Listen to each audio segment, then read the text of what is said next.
Hey guys, we are back. The MVM show in progress right now, and I got a special guest, Matt Lee from High Prairie Sportsmen. What's going on? What's up, man? How you been doing?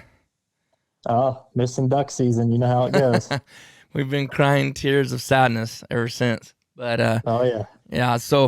But the good news is for myself and yourself is that turkey season's coming up very soon. Oh yeah. I'm already counting down the days to that now. When does your guys' season open? Our archery season opens in I think it's about 2.5, 3 weeks, something like that, into March, and then the shotgun season opens up about the middle of April. Oh, really? So you guys are a little later than us for the shotgun part. The bummer is our archery season doesn't even open up early. It just goes longer, which doesn't Oh really doesn't really make sense though, because they're shot up already. yeah. It's kind of weird, but okay. Well, I've been myself personally. I just got back from the gym doing legs, trying to get my legs in shape for turkey season, climbing up these hills out here. But anyways, glad to have you on, Matt, and I'm looking forward to hearing your tips. As everyone probably well knows, I am a major turkey novice. I do not have hardly any experience, so and it's actually creating a lot of fun for me. It's making something new and fresh that I haven't done, and I like to learn. I like to try to get in there and figure things out. So to hear from you and others around me, I'm really opening my ears, and I'm excited about what you're going to tell us about today. Yeah. It's turkey hunting. I've been doing it since I was of legal age to turkey hunt, and I kind of got away from it for a few years. Just I don't know, just didn't really trip my trigger. But the last couple of years, I really got back into it, and I probably am just as passionate about it now as I am duck hunting. Oh, that's serious. We know how serious that can be. So Yeah, better yeah, be careful, huh? yeah. Well, the good news is, you don't have to buy as many decoys and stuff for That's turkey true. hunting. That's true. So, I don't see myself diving in as bad as far as gear, but I am a pretty bad gearhead. I will admit, everybody knows me.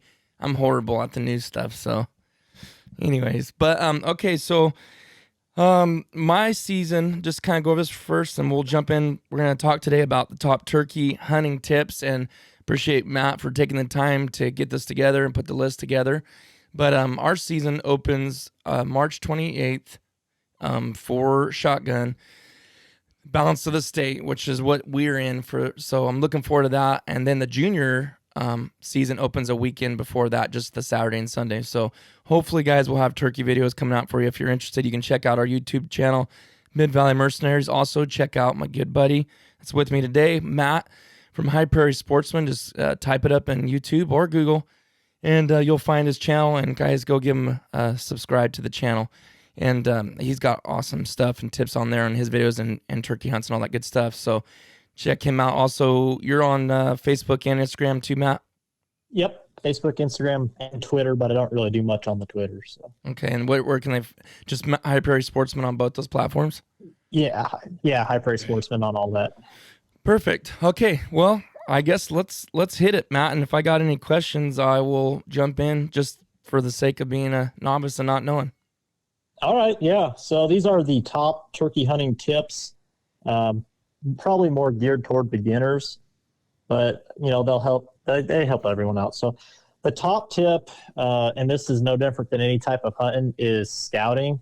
Go out and scout. And what you're looking for when you're turkey hunting is you want to find a couple specific areas. You want to find the roost, which is where they go to bed, basically. You want to find staging areas where they kind of go around and they strut and puff up all their feathers, chase hens, stuff like that. And you also want to find feeding areas. And the staging areas and feeding areas can be the same place. Kind of just depends on what area in the country you are and your terrain, stuff like that. Okay, so are you saying as far as staging areas, is that that's basically talking about the roost, or do they kind of have somewhere they like to set up when they It feed? Kind of. no, it so the staging area is kind of like where they do their breeding displays, where they puff Oh. off all their fans, and Mhm. they can do that around the roost. But typically, at least here in Nebraska, it's more like pasture or a cornfield or bean field, some kind of just shorter grass stuff out in the open. is where it typically happens. So, what a typical day in a turkey is, they'll come down from the roost, usually about sunrise, maybe a little before sunrise. Well, yeah, it's a little bit before sunrise. And then they'll just kind of hang out for a little bit underneath the roost, and then they'll all group together and walk one way or the other to their staging area, feeding area. And then, they'll go from a feeding area to another staging area during the day and then back to the roost. So that's, they kind of keep their pattern unless something bumps them and makes them change that. And so if you can find out that pattern, you can put yourself in between the turkeys and, where they're coming from and where they're going. And then you're going to have the best luck. Okay, so I don't think I'm jumping ahead because I looked down through it. As far as feed, what are they feeding on? They'll feed on grains. I know a lot of farmers out here, you'll hear them complain in the springtime because they'll follow just like a planter row of corn, and they'll pick the corn out or the wheat. They'll also feed on bugs, and even, later in the year, they'll feed on snakes and stuff. They're kind of just, like a big chicken. Yeah, basically a big chicken. Okay, interesting. So how you want to find the roost? Finding the roost is probably the most important part if you can. I realize if you're hunting public in some areas that can be difficult, but the easiest way to probably do it is to go out in the morning fairly early or late in the evening and just make an owl hoot. And turkeys and owls hate each other, and that'll cause the toms to gobble. So that's you'll have a good idea of where, at least you can hear where the roost is. And then if you can kind of, look at maps and pinpoint exactly where it is. So the hens won't make any noise. It's just straight up the jakes or the toms, or just the toms, or what? The toms and jakes will gobble. The hens, you'll hear them. You can hear them call. And if it's like a really quiet morning and you're not too far from the roost, you can hear them talking. But the gobble travels a lot further. Gotcha. Okay. And you can, and right now is a perfect time to go find the roost or find an old roost. You can go and just go out walking, and what you're looking for is generally tall trees that a turkey's gonna, they like to roost in like a big group, like I guess a flock you could call it. And so you just want tall trees. So like in Nebraska, cottonwoods, walnut, oak trees, stuff like that. Okay. Now, in your neck of the woods, you probably got a lot of pines, I would guess. Titus, is that right? You know what? Where I've hunted, and this, like I said, this ain't saying much because I've only been doing it for a couple years, and even in that couple years, I've only been on probably, man, I bet you, dude, I've only been on like 4 or 5 hunts, honestly. But when we went out, they were in big oak tree. I'm sorry, some were in oak trees, and then there were some other kind of goofy trees mixed in because it's kind of in the foothills. Okay. So yeah, well, I from one of my hunts, I remember it was a very big tree, and there was about 6 in there. Yeah, just really any big tree, could be a potential roost site. And so if you find an area where there's a lot of trees, just go walk underneath them, and you should be able to find some scat, maybe some tracks or some feathers. Just any kind of turkey sign will give you an indication as if it's being used currently. Gotcha. Okay. But that's pretty much it for scouting. Find the roost, find where they're going and where they're coming from, and just set up between that, one of those locations. Gotcha. Okay. So the next tip, and this is, pretty much gun safety, hunter safety, is know your target. And there's a little bit more to that for turkeys. So first off, you want to know the difference between the toms, the jakes, and the hens. The toms and the jakes are the male turkey, the hens, obviously the female turkey. So typically the jakes and the toms are going to have a beard on the front of their chest. The jakes will be really short and stick out. It'll be 2 inches, maybe 3 inches or less. Whereas the toms, they're just an older, the jakes are like a yearling. And then as they get older, their beard gets bigger. Is there a definition there, Matt, on when they become a tom? Like, is there a length of the beard? Usually what I've always gone by is if it sticks straight out, we refer to those as jakes. If it's hanging down, that's a tom. Okay. Now the length of the beard, obviously the older the bird, and the spurs will kind of dictate the age too. But another good way is if they're fully strutted, they got their tail feathers up, look at the tail feathers. If they're all even, that's going to be a tom. That's a mature tom turkey. If they're back, if like the middle two tail feathers are an inch or two above the rest of the fan, that's a young one. That's a Jake. Okay. So that's one way to distinguish it. That seems like a really good way to distinguish it. Yeah. Pretty obvious. Yeah, especially from a distance if you can't see the beard is as good. Gotcha. Okay. So Toms and Jakes, their heads are going to be like red, white, and blue, like a lot brighter colored than the hens. Hens are going to be a little more drab colored. Hens can actually have beards. There are some cases where a hen will have beards, and in those cases, you can shoot that hen. Really? At least in Nebraska. Okay. I don't want to say for any other state, but right. Bearded hens are on the table in Nebraska. Okay. Wow, that's interesting. Yeah, it's just kind of, making sure that it's a turkey that you want to shoot, whether, if you're going for a big tom or a Jake, that's up to you. But make sure you don't shoot hens, especially in the spring season, because they're closed, with the exception for bearded hens. Okay. And then there's the issue of when to shoot. And you can shoot them head on, like when they're fully strutted, the tom and the Jake's heads are going to be kind of tucked into their body more. And if they're head on, you can shoot them there, no problem. But what I like to do, and what a lot of people recommend, is to get them to look up. So get them to break strut and have them stick their head up. So then you have a bigger target area for your pattern. So is there a way to do that, Matt? Get them to put their head up? Or are you just kind of waiting for them to do that?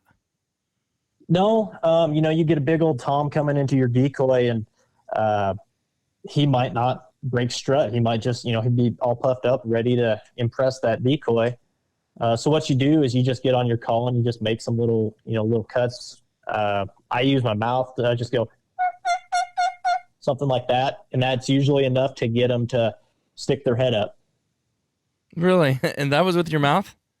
Yeah. If you watch my turkey hunt videos, you can tell when I'm about to shoot, because I do that in both of them from the last year. Well, I didn't know. I don't think I realized that you were doing that with your mouth. I've watched the last year's videos. That's funny. So you do that there. Yep. Because you've got, you can't really mess with your box call when you got the gun in your hand. So yeah, that's what I do. That's a great tip. Good idea. So then so obviously if you don't have any other chance, you'll do it the other way, but that is the goal, is to get their head up. Yeah. I mean, and you can shoot them the other way. It's just about getting more BBs in the head, which is pretty much. Okay.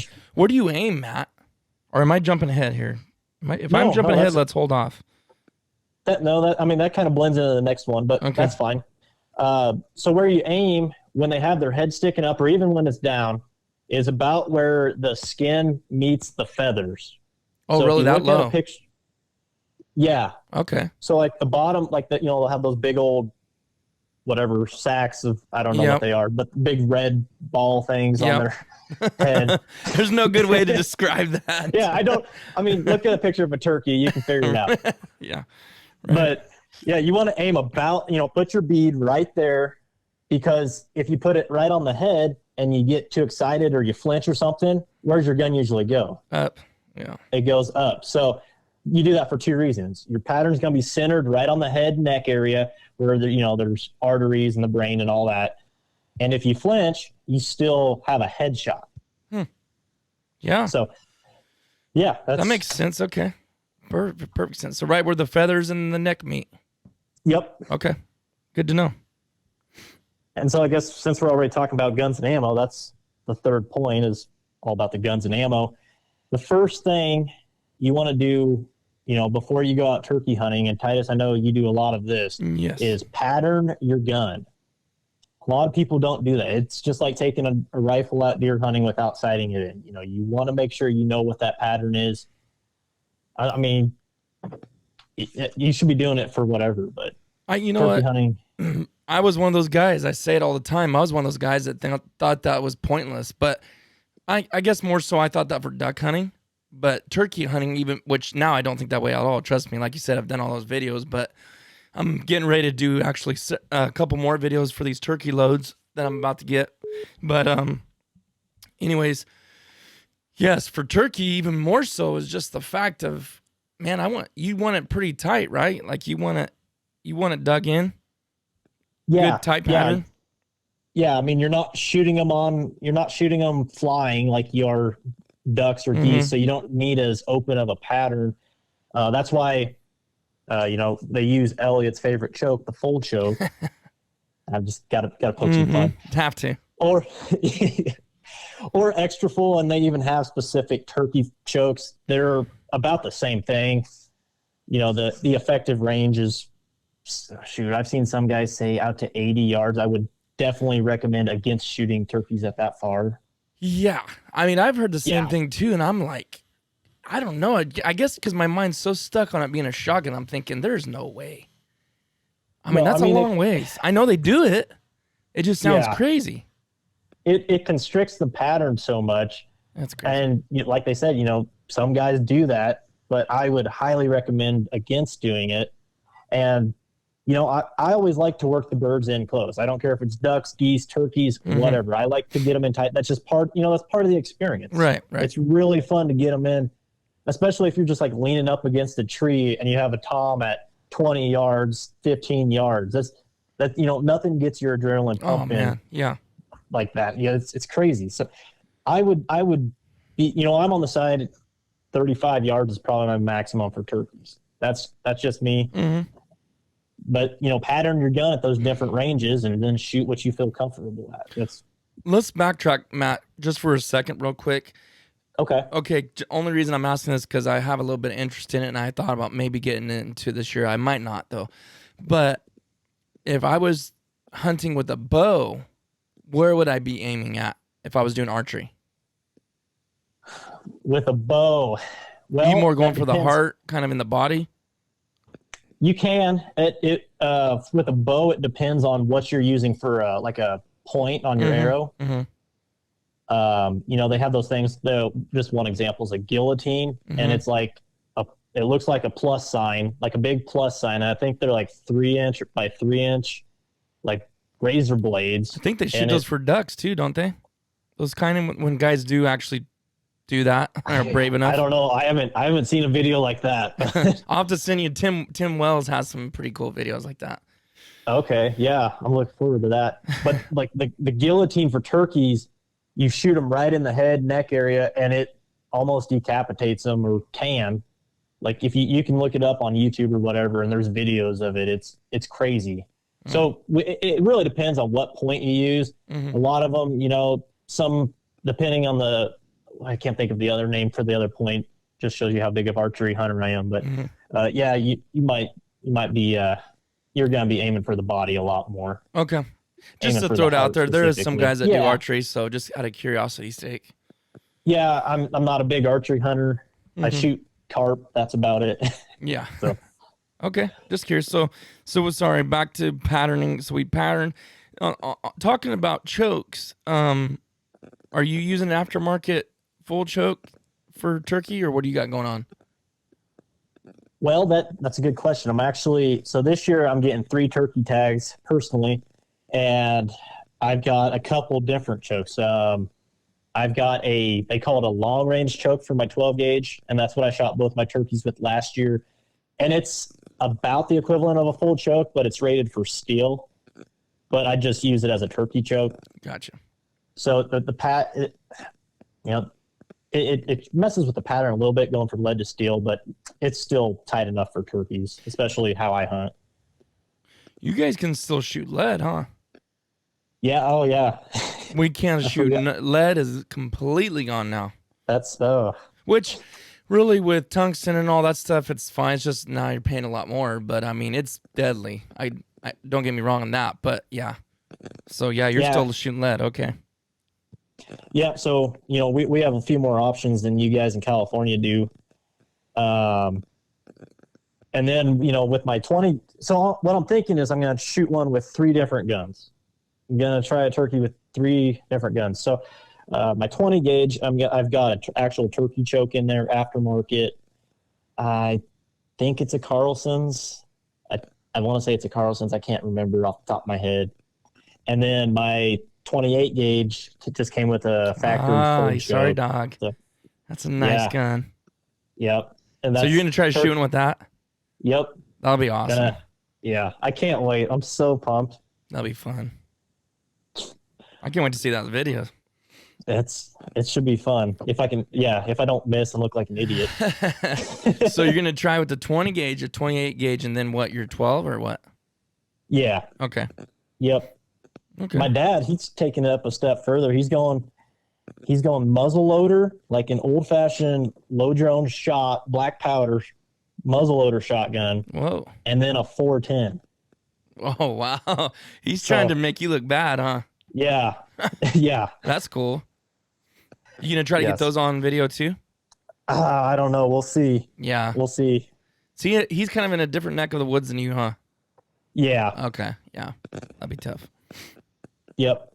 But so, I guess we kind of hit on a little bit, but for shot, for shotgun shell to shoot, 5-shot lead's my go-to. You can get specific turkey loads, and 5-shot lead, honestly, just 3-inch lead or something. I've never had any, issues with it. But now we're, like what you were just saying in California, you guys got to go bismuth or tungsten or something like that. Mm-hmm. Yeah. I don't know. I talked to those guys at Heavy Shot over there, and they were telling me, you don't even have to buy their top end, because they got some stuff that's insane expensive. But I know a lot of other brands do too. But they had I think it's called Magnum Blend, and it's a mix of 4, 5, and 6 all together. It's a blend, and he goes, that's almost our cheapest, and he goes, really that? He goes, that's what I use, and it's one of the main guys, the director of operations, that uses that, and he said it works great. So that's probably what I'll use this season. Okay. Yeah, I don't know how. You could kill them with steel, but having something a little, denser, a little more, carries a little more power behind it would probably be better. Yeah. Yeah. Especially if you accidentally shoot them lower or something too. Yeah, I think these were bismuth, so yeah, that density is definitely going to help for sure. Yep, that definitely helped. Okay, where are we at here? Concealment? Concealment, yes. Okay, so just like in duck hunting and goose hunting, concealment is very important. I would say it's even more so in turkey hunting, because these birds, they have, they can see you, and they have pretty good hearing too, but their eyesight is like, none other. They can pick out movement just like nothing. So you definitely want to be able to hide really good. Now, probably the easiest way that I found, and it's probably my favorite, well, I'd say it's my favorite way because it makes it a lot easier to film, is using a ground blind. Mm-hmm. A ground blind works great because, they don't care if there's a black opening, and as long as you're not moving in front of the opening, you can kind of move around, move your call, get your gun up a lot easier than if you're just sitting under a tree or something. I can imagine. Yeah, I got a ground blind for the first time last year, and I swear by it. It's awesome. So, and those are so light, right? And quick to set up. Is that something like, say for us, we may walk a mile or 2 or 3 miles maybe back in, or just trying to find the birds. I'm just saying, those are kind of something you could carry around on your backpack. Couldn't you? That pop up quick kind of deal, or no? Oh yeah, no, the one I got, it's a light one. It pops up and everything. I bet it only weighs 15, 20 pounds maybe. Oh, wow. So it wouldn't be nothing and it has like a sling, so you could just throw it on your back. Yeah, because I've hunted out of those, and I'm like, oh, this is the way to go, because like you said, you can move a lot more and not be noticed. So yeah, I could see, coming, and then from you, someone with all that experience, saying that's your best thing, then that just kind of obvious. Yeah, and like, I don't know what it is about them, but like I set them up in the middle of a field, and it's like they don't see it. It's crazy. But ground blind would be my first. If you have the means to purchase one, or someone that will let you borrow one, I would go with a ground blind.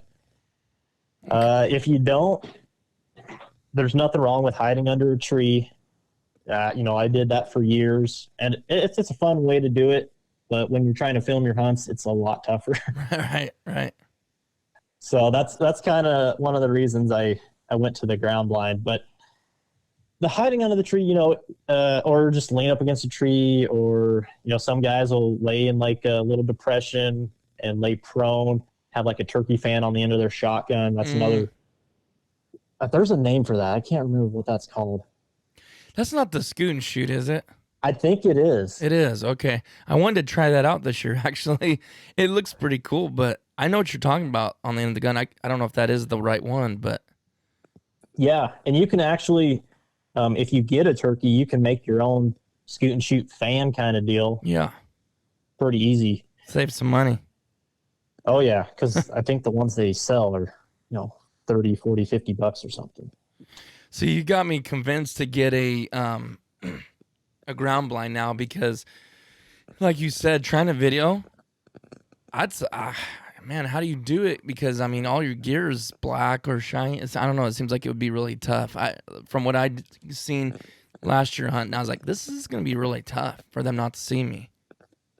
Yeah, basically the only way to do it if you're hiding under a tree is to either have someone way back with a really good camera filming you, or have a GoPro on running the whole time you're sitting there. Gotcha. Which we know that unless it's a really quick turkey hunt, that's not going to work. Right.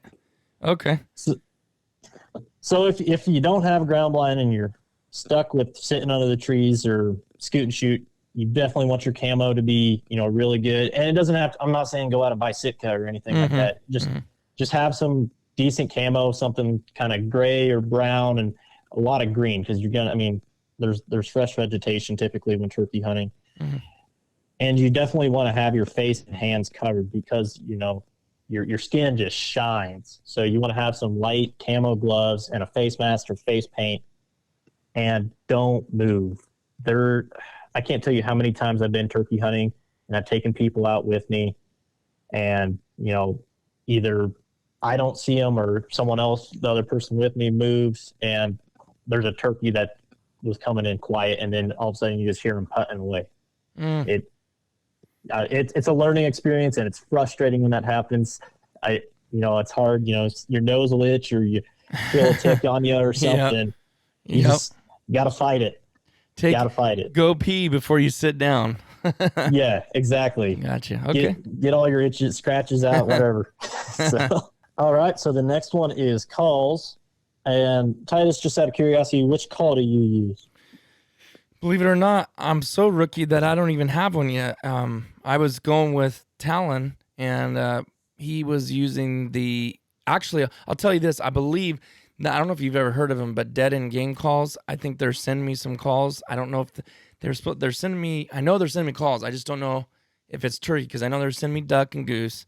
Maybe he snuck a turkey or two call in there. But I'll be honest with you right now. Just say this: I can't hardly do those reads. They make me gag. Okay. And that's a good. I guess so. There's 4 main types of calls. I was just kind of out of curiosity there, but. There's 4 main types of calls. The one you're talking about now is the mouth or diaphragm call. And they're just a little piece of plastic, like a half circle that you put in your mouth. And they take some getting used to. I've never been able to master them either. And I don't like them. But there's a slate call, and that's just it's like, I don't even know, like a piece of chalkboard, I guess I would compare it to, with a little stick. And you just rub on that, and it'll make you get your purrs and your yelps and cuts out. Like basically all your calls are going to be imitating the hen turkey. There's some gobbling ones out there, but mainly they're all going to be the hen turkey. Do you have your calls on you by any chance? Do you have a slate call by you? I don't have a slate call. I actually only use one turkey call. Okay. I can go, bear with me. I'll go grab it here real quick. Okay. What do you use, a box?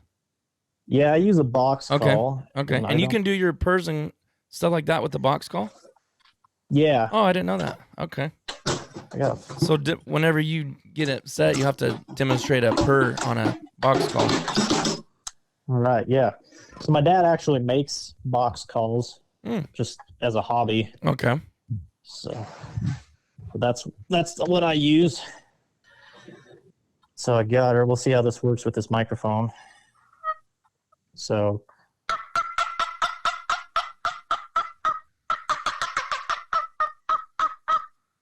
now that's just cuts. Okay.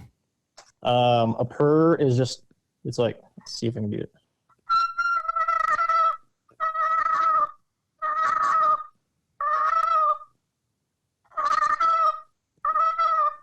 Need to chalk it a little bit. That's a kind of a terrible example of a purr.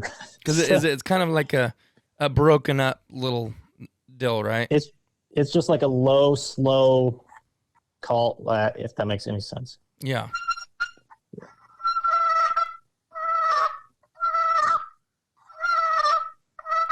It's just a really soft call. Mm-hmm.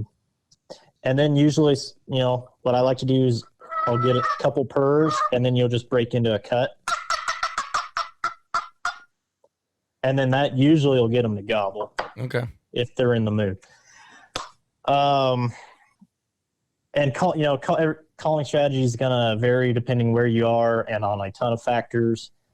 Honestly, where I hunt in eastern Nebraska, I'll call to get them in sight line, and then once I see them, I don't talk to them. At least on one farm, because the coyotes are so bad, they kind of just, they don't talk. Just to stay safe from the coyotes. So you're kind of imitating what they're doing. If they're not calling, you're not calling. Yeah. I mean, it's just like duck hunting, just like goose hunting. You read the birds. Okay. And you can listen if you find the roost and you're set up not too far from the roost, you can kind of hear what the hens, how they sound, just sound like that. The biggest piece of advice I think I would give though is don't overcall. People do it duck hunting, goose hunting. Mm-hmm. They do it in turkey hunting too. You just do your cuts, do your yelps or whatever. Just leave it for about 5 minutes, something like that. Mm-hmm. And if you don't get a response, try again. But a lot of times, and it depends on, it depends on so many things as to where, if you're going to get a response. I've had times where you'll call and call and call. You don't think anything's coming. You get up to leave, and there's a turkey not, 20 yards away from you. You didn't even see, because they're just quiet because it's like midday or, there's like all the predators or something. It's really variable on where you're hunting. But that's just a really basic calling. And you had the turkey call guru on last week, if I remember right. Yeah, he's really good. He says he's not, but he's really good. He didn't do no calling on that video, but he did some calling on our podcast last year, and I was he's pretty good. I think he is. I mean, what do I know? But I think he's really good. Sounds like one. Yeah. See, I don't claim to be a professional turkey caller or duck caller or anything like that. Yeah, right. Same here. Yeah. You know what? We can get the basics done and get her done. That's what matters. Honestly, people focus too much on calling in both waterfowl and turkey hunting. I agree. It just like you said, learn the basics, get that down, and more than likely you're going to have some luck. Mm-hmm. So I guess let's see. That was the box call I just used. So that we had mouth call, slate call, box call. Box call is obviously just like a wooden box, and you just has a little lever on top that you move, and it makes those sounds. And then the last one is the push button, and it's just like one little. It's kind of like a box call, but it has a button instead of a lever, and that makes the similar hen turkey sounds. But that's pretty much it for the types of calls, and there's calling demos on there. But honestly, the best advice I could give anyone for how to call turkeys is just go out in nature and listen. And if you're out hunting and you see hens and you see toms, just listen how they talk to each other. Mm-hmm. I'll tell you what you don't want to do is make a putt noise though, because that that's not good. That means the turkeys are scared. Okay. Noted. Yeah. So don't do that. But other than that, that's really, really generic rundown. I mean, we could talk Forever for on hours that, huh? just on calling. Yeah. Yeah. Okay. So now we get to decoys. Decoys, just like ducks, geese, I guess you don't have to have decoys. There's some places that don't actually use decoys. They rely on their calling because it's so thick. Oh, okay. That makes sense. Yeah. So like really thick timber, thick woods or whatever. And I've never hunted anywhere like that. I just talking to some other viewers and stuff. They told me that. I'm like, oh, that's kind of interesting. So what I use for decoys, I've seen some people use as many as 12 decoys. Wow. That is way too many in my opinion. Mm-hmm. All I use is my one hen decoy typically, and you don't have to get anything special.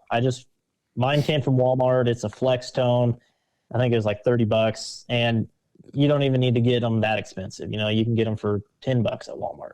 Mm-hmm. It's really what's within your budget and what you want, I guess.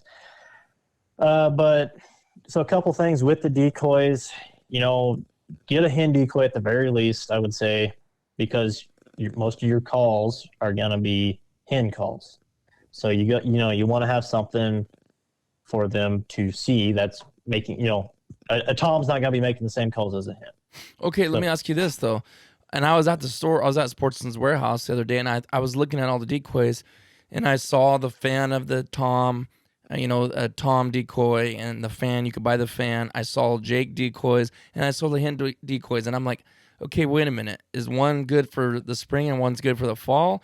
Or like, why would I buy a Jake unless, are you trying to make, like you said, someone that's making like 4, 5, 6, or 12 decoys out, and they're just kind of trying to create like a group? Well, I mean, what would be, So at least, and now granted, take all this with a grain of salt because it's all just based on Nebraska hunting. I haven't hunted all across the country for turkeys, so I don't know how they're all, this is just turkeys in Nebraska. But the tom and Jake decoys will work. It's very situation dependent. And like my dad and I, we have some tom and Jake decoys as well as hen decoys that we share.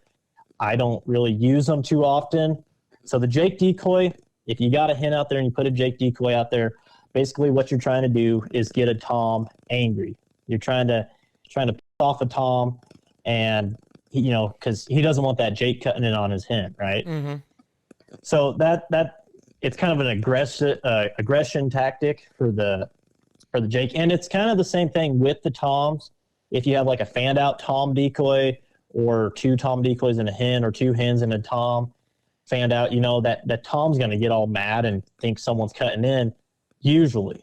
Mm-hmm. Now, it can also work against you that the subordinate toms and the Jakes might see that decoy out there, and they're going to give him a wide berth because they don't want to fight. Just like little bucks in deer and stuff. Yeah. The big bucks will take on the decoys, whereas the little bucks sometimes will avoid them. Okay.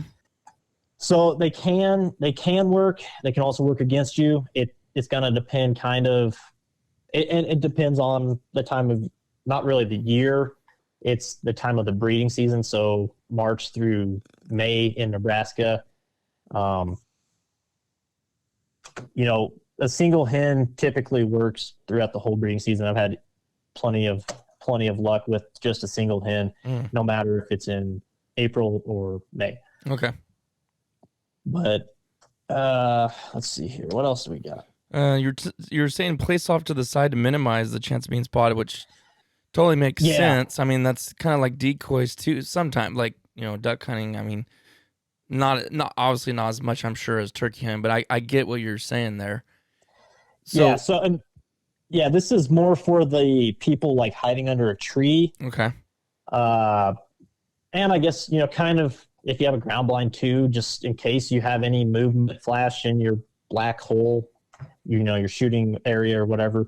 But mainly for people hiding under trees, hiding in the middle or whatever, you want them off to the side of where you're sitting and where you think the turkey's going to come. So they're focusing on that decoy and you might be able to get your gun up a little, up on your knee, or readjust if they're coming in a different way. You don't want them to look right at the decoy and you be right behind it if you can help it. Obviously, turkeys are going to come in wherever turkeys come in.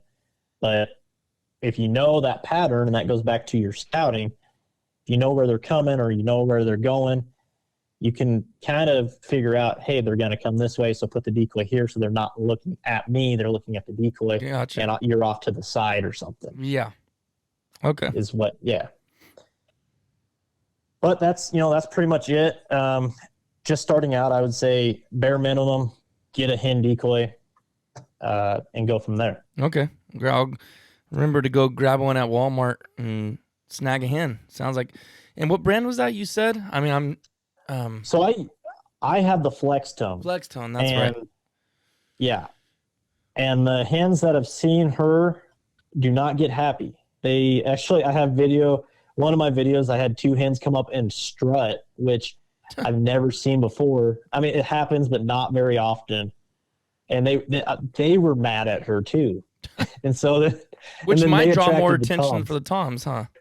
Yeah, I mean, it brought 3 toms in within like 20 yards. So that was pretty cool. And it was like I think it's the upright standing hen is the name of the decoy, Flex Tone. Okay. If anyone is interested in that, but I'll put my hand up because I actually, like I said, I don't have any calls. I don't have anything. So I was like bare bones, gonna go out and, like you said, I know you don't have to have a ground blind, but just for me, obviously filming, I think I'm gonna snag one of those cheap hen from Walmart, and I guess maybe get a call from one of these guys. Or my buddy said he'd probably bring me one, so I might do that. But that would probably be what I need, right? I mean, I could get away with all that right there. Yeah, I'd say you'd be set. Okay. Another great thing about a ground blind, I kind of forgot this, but it's perfect for kids. If you're taking a kid hunting, either to shoot or, just to watch, because, kids can't sit still like we can. Right. They're going to be moving around and everything. Put them in a ground blind. That's fine. They can even play on their iPad or something until the turkey shows up, or, whatever. But yeah, so throw that in there too. That's a great idea. I mean, too, because my girls could maybe go with me once or twice, and that'd be a great way to take them out there as long as I can keep them quiet. That's the trick. Yeah. But, well, let me break in here before we go to the next point, or the next tip, which would be the last one from what it looks like, the 7th one. Guys, if you haven't, just listening in, if you want to, by any chance, if you want this on YouTube, we now have the MVM show on YouTube. You guys can go subscribe if you want to. If that's something you like better, it just gives you guys another option. We're also on Stitcher, which I've noticed a lot more traffic now. People are starting to hear on the podcast that we're on Stitcher, so people are downloading on there. Also Spotify, iTunes. If you listen on iTunes, please help us out and let us know if this is helping you. Podcasts and episodes like this where we bring specialists on, people know that what they're talking about, because there's so much I have to learn about turkey hunting, and I mean just everything. I don't know everything about duck hunting either. It's just nice talking to other people and learning from them. We all help each other out. So check out those platforms and let us know what you think. Write a review and leave us 5 stars on iTunes if you can. And Matt, take the last one away, I guess. All right. So the last one, and I guess it probably could be the first one for every hunt, is safety. You want to be extremely safe. Well, all the time, I guess. But right. Turkey hunting, you want to be super safe, especially if you're hunting public land. I will not hunt public land for turkeys. Just will not do it. Really? Because I have heard so many horror stories, and I know some guys that have had buddies that have gotten shot or shot at.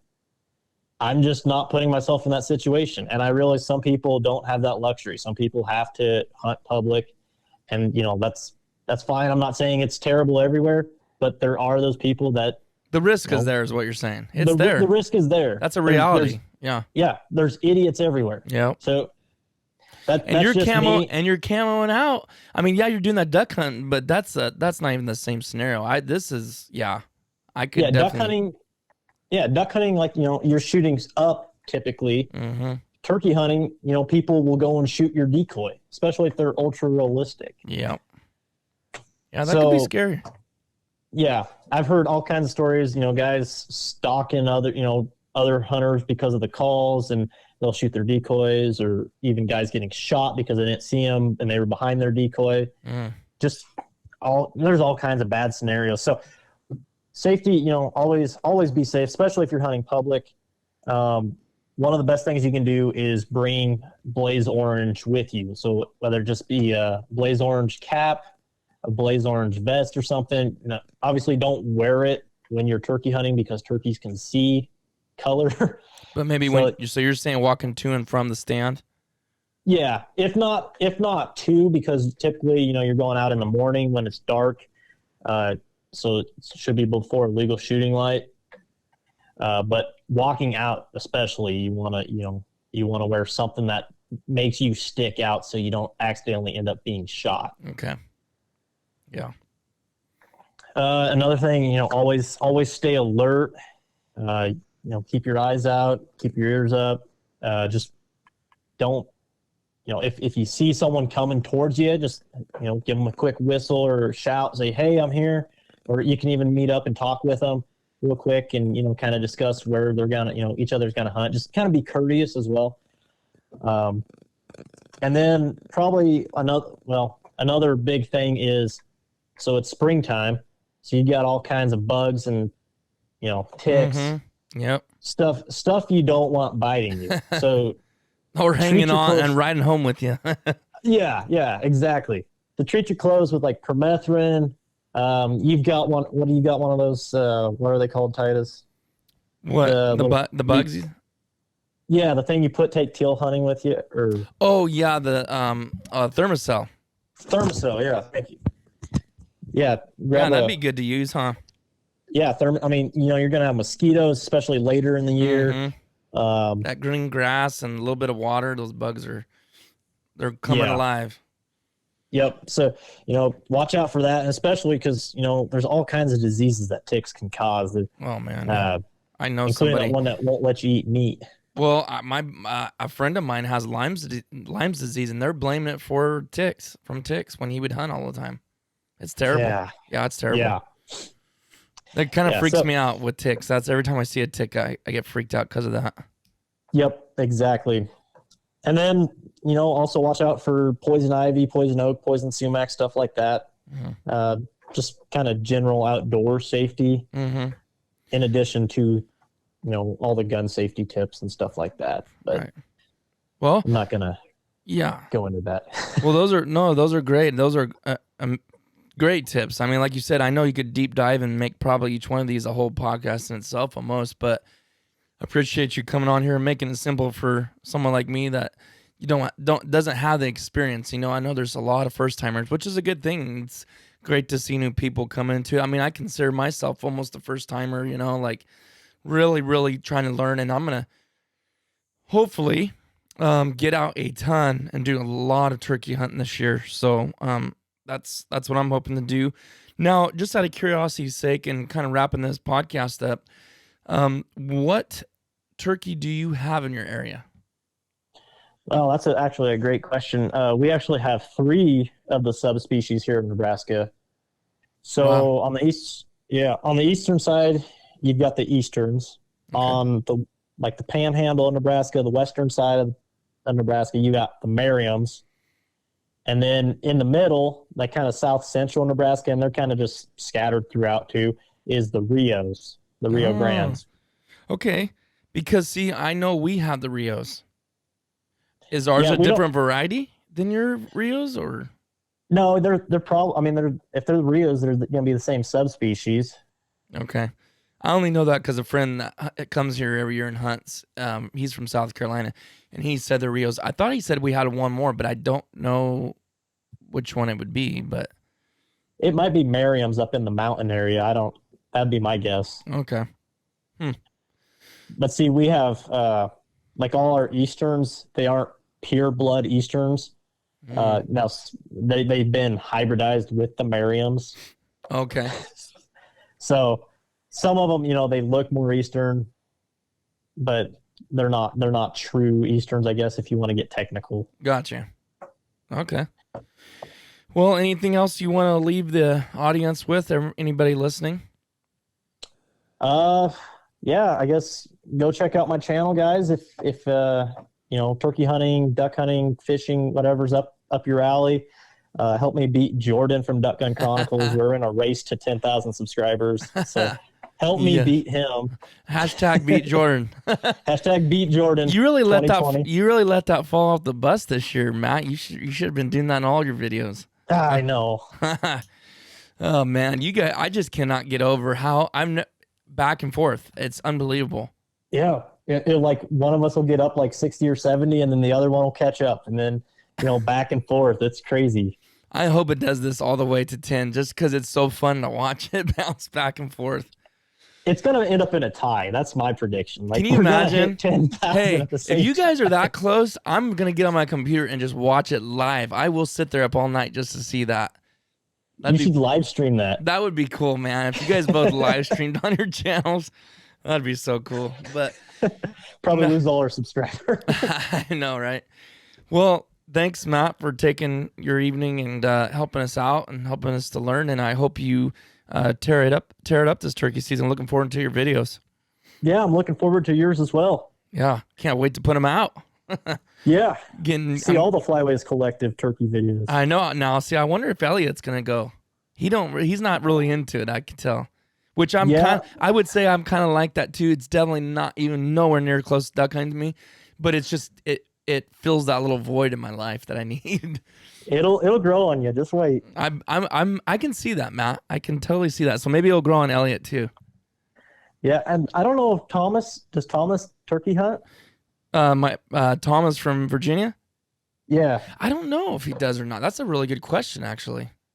I guess I'm about to ask him that because it seemed like I'd seen something where he was talking about it, but maybe I'm mistaken. I might have got that mixed up with yours or Jordan's, post or something.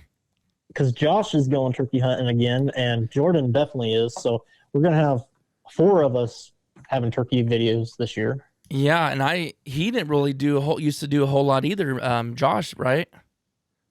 I think last year was his first turkey, if I remember right. Okay, so we're basically in the same boat. It seems like, I guess. Yeah, it's gonna be awesome to watch them all, though. It's gonna be. I can't wait. Yeah, me too. Especially, probably even more for you, just because you've seen it longer. You're probably curious to see how it plays out for us too. I bet. Yeah, well, like I watched all yours last year, and like the terrain you were hunting, just like you had, and Foul Assassins, Johnny's, like the terrain they were hunting in, just those mountains. Those are just so cool scenery. Like that'd be awesome to turkey hunt in. Oh, you have to come out sometime. Come out and get this. Could I bring my gun out there? Yeah, yeah. He could fly. Oh yeah, huh? I don't know. You could bring your gun. I'll have to buy ammo for you, huh? Yeah. Yeah, it's actually easy flying with the gun, but easier than I thought it was going to be. But yeah, that'd be cool. I can't wait just for the fact that you're doing the 20. I was actually going to try to do a 22, a 20 gauge hunt, and that just depends on how good everything's going, I guess. If I ain't even got my first one, I ain't going to do it. But maybe if I get one down for my second, because we can do 3, I'll probably pull the 20 out and put the full in and see what I can do. So, all right. Well, guys, thanks for listening in. Appreciate it. And we'll see you on the next one.